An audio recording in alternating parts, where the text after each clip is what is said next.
Simula nung nawala ang aking ate, hindi na ako pinapalabas ng isa bahay. Eh, ikaw? Aking itay ay paralisado. Aking ina naman ay matagal nang namatay. Ang tatay mo noon, maraming babae yan. Naglalakad pa ng matino.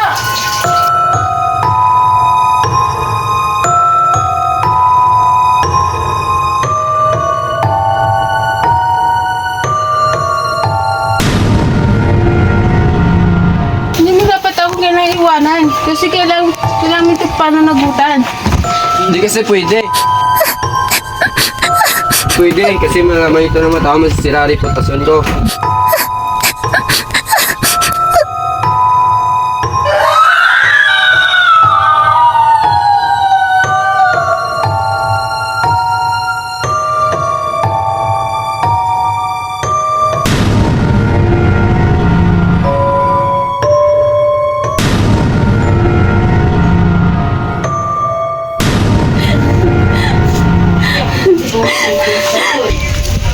Teresa!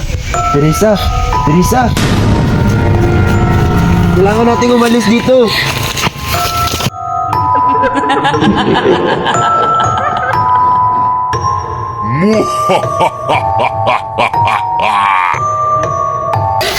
Magbabayad kayo! Pinatay yung aking sanggol!